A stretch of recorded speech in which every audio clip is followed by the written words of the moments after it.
अवतल दर्पण के लिए सूत्र, इतर पक्ष चल रहा है, सभी लोग तेरे ही खा खा के बैठ जाओ। अवतल दर्पण का सूत्र, गोलीय दर्पण के लिए फोकस दूरी तथा दर्पण से u और v, u मतलब वस्तु की दूरी, v मतलब प्रतिबिंब की दूरियों में संबंध। अवतल दर्पण के लिए सूत्र का हम निगमन करेंगे। ये सूत्र आएगा 1/f equal to 1/u plus 1/v, यानी कि हमें निकालना है 1/f equal to 1/u plus 1/v।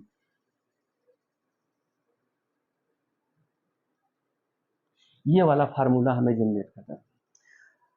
तो इसके लिए भैया सबसे पहले हम क्या करेंगे, सबसे पहले हम एक चित्र बनाते हैं। ये देखो एक अवतल दर्पण लिया, इस तरीके से दर्पण है M1 M2, ये मुख्य अक्ष पर, ये मुख्य अक्ष है और ये दर्पण का हमारा ध्रुव है, इसको P बोलते हैं। दर्पण के मुख्य अक्ष पर एक वस्तु O डैश रखी हुई है, ये O डैश एक वस्तु रखी हुई है भाई। वस्तु से चलने वाली समांतर के दर्पण के एक सिरे पर पालिश पोती हुई है, कलाई है। अब यहाँ से चलने वाली समांतर किरणें मुख्य अक्ष के समांतर जाएंगी। जब समांतर जाएंगी तो हर जगह प्रत्येक बिंदु पर उनके बीच का जो डिस्टेंस होगा वो सेम रहेगा भाई, श्योर इक्वल रहेगा। अब ये किरण यहाँ पर टकराएगी, जो जहाँ पर टकराएगी इस बिंदु का नाम हमने दिया ए। टकराने के बाद परावर्तन होगा और फोकस से होती हुई बाहर को निकल जाएगी।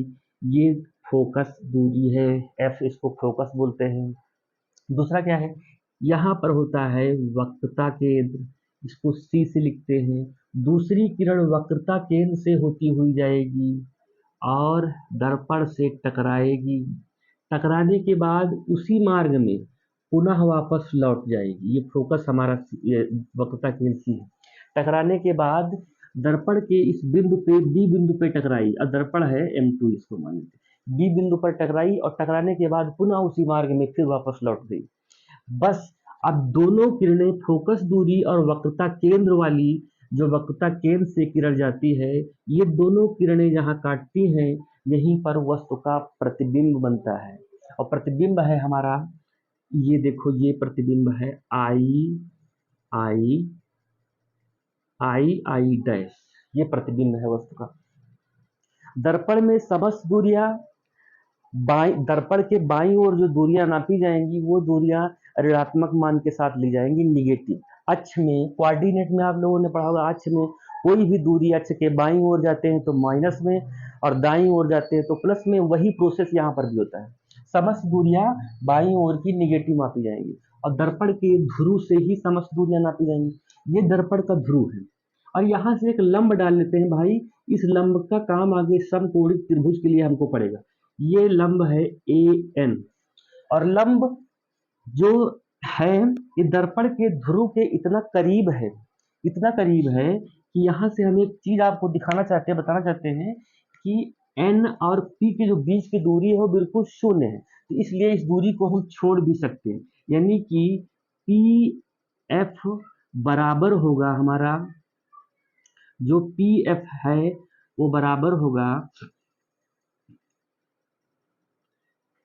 NF के। ये दोनों आपस में बराबर होंगे क्योंकि इन दोनों के बीच की N और P की बीच की दूरी बहुत कम है, चाहे PF बोलो चाहे NF बोलो। तो अगर जो जहां आवश्यकता पड़ेगी F की, PF की जगह पर हम NF लिख सकते हैं और NF की जगह पर PF। दूसरा है फोकस दूरी और हमारी त्रिज्या में जो संबंध होता है F बराबर R/2, ये वाला भी इसमें प्रयोग आएगा। बस इतने से सूत्र जनरेट हो जाएगा। चलो अब इसमें लिखना क्या होता है, लिखना हमें है सिर्फ लिखने के लिए, हम लिखेंगे नहीं, आप लोगों को बताते हैं। कहना है M1 M2 एक अवतल दर्पण है जिसका ध्रुव P है, जो है वही अपनी परिभाषा में लिखना है। ये डेरिवेशन इंटर में पूछा जाता है 5 नंबर में, और इसके ऊपर कंपटीशन जैसे तमाम तरह के कंपटीशन है उसमें इसके ऊपर न्यूमेरिकल आते हैं 1/f equal to 1/u plus 1/v के। चलो भाई शुरू करते हैं। तो इसमें लिखना हमको क्या है, लिखना है हमको M1 M2 एक अवतल दर्पण है। पूरा स्ट्रक्चर लिखना है, जो लिखा वही लिख दो बस, अपनी परिभाषा किताब से नोटिस नहीं। तो M1 M2 एक अवतल दर्पण है जिसका ध्रुव P है, इसका ध्रुव P है। फिर F इसका फोकस है, ठीक है ना। C वक्रता केंद्र है, दर्पण के मुख्य अक्ष पर फोकस F है और वक्रता केंद्र C है। O डैश मुख्य अक्ष पर, एक दर्पण के मुख्य अक्ष पर एक वस्तु O डैश रखी हुई है। मुख्य अक्ष से चलने वाली समांतर किरणें आई डैश जो ए पर परावर्तन होकर आई डैश से होकर बाहर निकल जाती हैं, और दूसरी किरण O डैश से चलती है, जो प्रकाश जो वस्तु के जो वक्त जो दूसरी किरण वस्तु के ओ बिंदु से चलती है, वस्तु के ओ डैश से चलती है, जो वक्रता केंद्र से होती हुई दर्पण के बिंदु बी से टकराकर पुनः उसी दिशा में, उसी माध्यम में वापस लौट जाती है। इतना हो गया। फिर से M1 M2 एक अवतल दर्पण है जिसका ध्रुव P है। OP दर्पण का मुख्य अक्ष है, मुख्य अक्ष पर O डैश एक वस्तु रखी हुई है।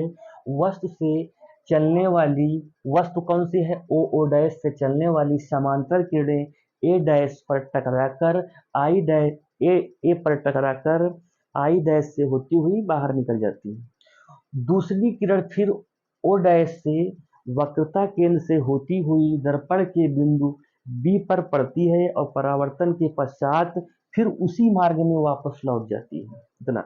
और दोनों किरणें जहां एक दूसरे को काटती हैं, वो वहां पर वस्तु का प्रतिबिंब बनता है। दोनों किरणें देखो, ये वाली आई पर काटती हैं और आई डैश वस्तु का प्रतिबिंब है। इतना क्लियर हो गया। अब इसमें हमें त्रिभुज देखना है। त्रिभुज के नाम हम रखते हैं सरल भाषा में। एक त्रिभुज 1 नंबर है, ई त्रिभुज है 2 नंबर, और यू त्रिभुज है 3 नंबर, और ये त्रिभुज है 4 नंबर। एक और दो त्रिभुज को अगर जो हम लेंगे, सबसे पहले इसमें देखते हैं, यहां से हम यहां पर जो दिया हुआ है, समस्त दूरियां दर्पण के ध्रुव से मापी जाएंगी। तो यहां से P से F की दूरी हमारा होगा फोकस दूरी, ये होगा माइनस का F। फिर P से I की दूरी, P से I की दूरी यानी कि PI की दूरी होगी प्रतिबिंब की दूरी, ये माइनस का V। फिर P से C की दूरी है वक्रता केंद्र की दूरी, PC की दूरी हो जाएगी माइनस का R। फिर P से O की दूरी, ये वस्तु की दूरी हो जाएगी माइनस का U। ये दूरियां समस्त दर्पण के बाईं ओर हैं, इसलिए इनको निगेटिव दिया गया। इतना क्लियर हो गया। अब इसमें देखेंगे ट्रेंगल 1 व ट्रेंगल 2 में, ये ट्रेंगल 1 व ट्रेंगल 2 में, त्रिभुज 1 और त्रिभुज 2 में दोनों त्रिभुज देखो समकोणिक हैं। जब समकोणिक हैं तो समरूप होंगे भैया। द्विसमरूप त्रिभुज, उनका रूप एक जैसे होगा। सिमिलर का मतलब है कोई दो ऐसी आकृतियां जिनका रूप एक जैसा हो, छोटे बड़े हो सकते हैं, उनको हम सिमिलर त्रिभुज बोलते हैं, समरूप त्रिभुज। तो ये और दो समरूप त्रिभुज होंगे, कोई भी दो समरूप त्रिभुज अगर जो है तो उनमें आपस में उनकी संगत भुजाओं का अनुपातिक रेशियो बराबर होता है। इतना श्योर, ठीक। कोई भी त्रिभुज अगर जो समरूप है, कोई भी त्रिभुज समरूपता का अगर जो पालन करता है तो उनकी संगत भुजाओं का अनुपातिक रेशियो बराबर होता है। इतना क्लियर हो गया। अब त्रिभुज 1 और 2 में हम लिखेंगे, जब इनमें लिख देंगे त्रिभुज 1 और 2 समकोणिक है, समकोणिक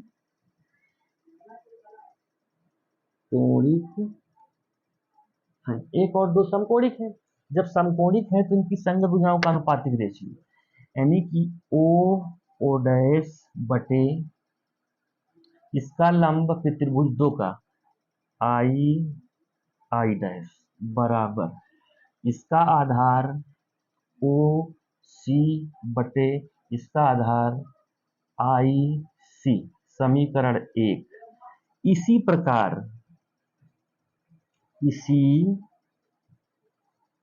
प्रकार ट्रेंगल 3 4 में। भैया इसी प्रकार ट्रेंगल 4 और 3 भी तो ऐसे हैं, समकोणिक हैं। जब समकोणिक हैं तो वो भी सिमिलर होंगे, जब सिमिलर होंगे समरूप होंगे तो उनकी संगत भुजाओं का अनुपातिक रेशियो बराबर होगा। तो यहाँ से देख लेते हैं ए एफ एन, इसको हमने माना है 4। तो यहाँ से लिखेंगे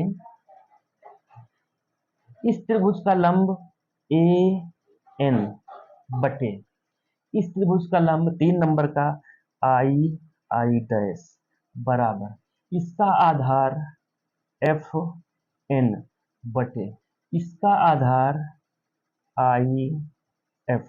अब यहां से एक चीज और हम देखेंगे, यहां पर हमने लिखा था कि एन बिंदु दर्पण के ध्रुव के बेहद करीब है। जब बेहद करीब है तो पी एफ यानी कि पी एफ और एन एफ दोनों बराबर हो जाएंगे, इनको हम बराबर मान सकते हैं।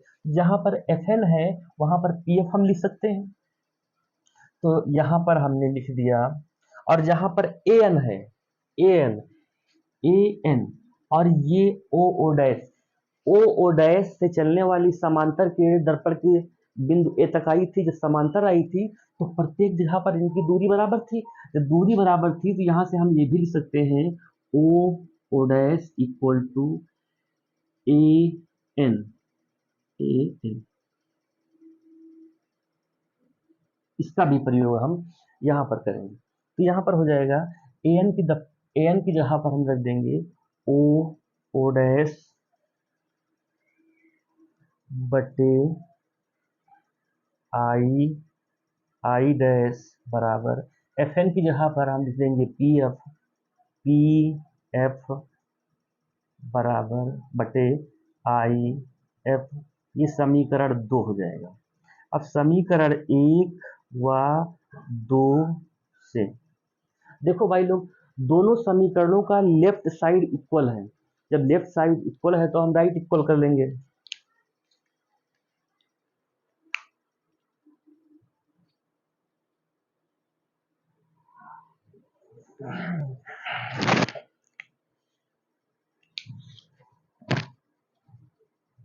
ये इसको यहां से हम एक चीज देते हैं 30 निशान।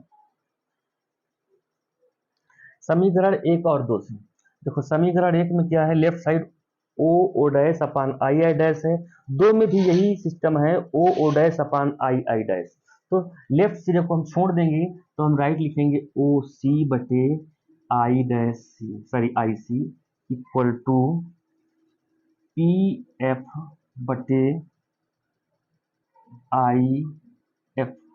अब ओसी दूरी निकालने के लिए हम लोग क्या करेंगे, ओ से सी तक की दूरी, ओ से सी तक की दूरी, तो इसको निकालने के लिए समस्त दूरी अंदर पढ़ के ध्रुव से नापी जाएंगे। तो पी ओ से अगर जो हम घटा दें, पी ओ से घटाएंगे कितना, पी ओ से घटाएंगे पी सी, पी सी। देखो यहाँ से P से O तक की दूरी हमको OC निकालना है, तो पूरे से यहाँ से यहाँ तक घटा दिया।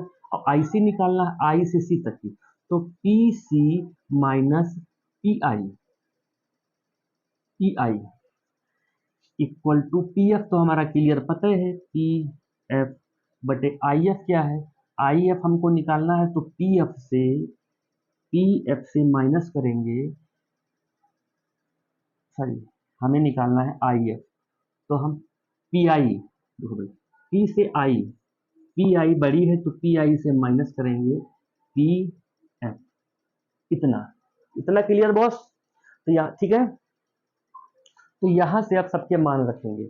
यहाँ देखो मान हमने रखा हुआ है, ये देखो लिखा हुआ PF PO वस्तु की दूरी है। समस्त दूरियां हम चिन्ह के साथ रखेंगे। तो PO कितना है, माइनस का U, माइनस लगाएंगे, फिर PC कितना है, माइनस का R, तो ब्रैकेट में माइनस का R बटे PC है माइनस का R, और माइनस PI हमारा है माइनस का V बराबर PF है माइनस का F बटे PI हमारा है माइनस का V, माइनस लगाया, PF है माइनस का F। अब यहाँ पर देखेंगे, हमने कहा था F इक्वल टू R बटे 2 ये होता है। तो यहाँ से F इक्वल टू R बटे 2, अगर जो R इक्वल टू हमने रखना है इस जगह से, इसी फार्मूले से अगर जो हम देखेंगे तो यहाँ से अगर जो क्रॉस प्रोडक्ट कराएंगे तो 2f बराबर r, इसका मतलब है जहाँ पर r है वहाँ पर हम 2f भी रख सकते हैं।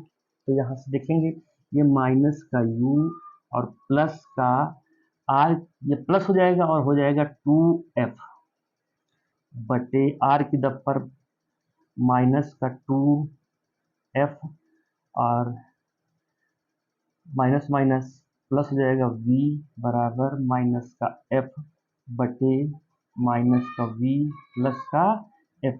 अब यहाँ पर हम कराएंगे क्रॉस प्रोडक्ट। क्रॉस प्रोडक्ट में क्या होगा भाई, देखो इसका माइनस का इस तरीके से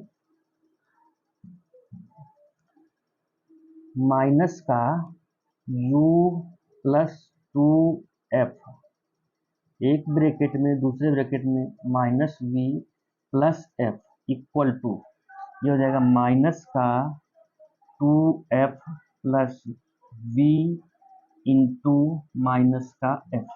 अब इनका गुणा करवाएंगे हम, एक लाइन और देख लेते हैं, माइनस माइनस प्लस हो जाएगा u v, minus plus minus हो जाएगा u f, फिर इसका इससे होगा माइनस प्लस माइनस हो जाएगा 2 v f plus plus plus हो जाएगा 2 f स्क्वायर। कितना क्लियर होगा। अब इधर का भी गुणा होगा, इधर हो जाएगा माइनस माइनस प्लस हो जाएगा 2 f स्क्वायर और फिर अब इसका होगा माइनस प्लस माइनस हो जाएगा v f हो जाएगा। अब देखो भाई 2f स्क्वायर प्लस का 2f स्क्वायर प्लस का, ये दोनों कैंसिल आउट हो जाएंगे, हमारे पास बचेगा u v, यहाँ से नहीं दिख रहा भाई, चलो हम इसको यहाँ से एक लाइन खींच के इस जगह पे लिखते हैं, यहाँ पर लिख सकते हैं u v माइनस का u f हो जाएगा माइनस का 2v f है बराबर का माइनस का v f है। इतना चीज हो गया भाई। अब यहाँ से देखेंगे u v यहाँ पर बचेगा, u f यहाँ पर है, माइनस का u f बचेगा बराबर v f इधर था और ये इधर जाएगा तो प्लस का हो जाएगा 2vf। 2vf से एक vf घटेगा तो हमारा यहाँ पर बचेगा u v माइनस का u f equal to v f, इतना बचेगा भाई। अब तो यहाँ से हमारा हो गया इतना। अब यहाँ से हम लोग क्या लेंगे, u माइनस का सॉरी uf माइनस का है, माइनस का vf है और बराबर माइनस का uv हो जाएगा। दोनों पक्षों में अगर जो हम uvf से भाग दे दें तो यहाँ से हम दोनों पक्षों में uvf से भाग देते हैं, uvf से भाग, जब भाग देंगे तो माइनस का uf बटे uvf माइनस का vf है बटे uvf बराबर माइनस का uv बटे uvf हो जाएगा।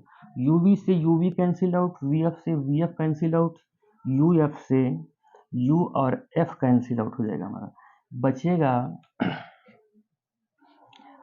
माइनस का 1/v माइनस का 1/u बराबर माइनस का 1/f, या इसको हम लिख सकते हैं 1/f बराबर 1/v प्लस 1/u। यही फार्मूला आया। आई होप आप लोगों को समझ में आया होगा।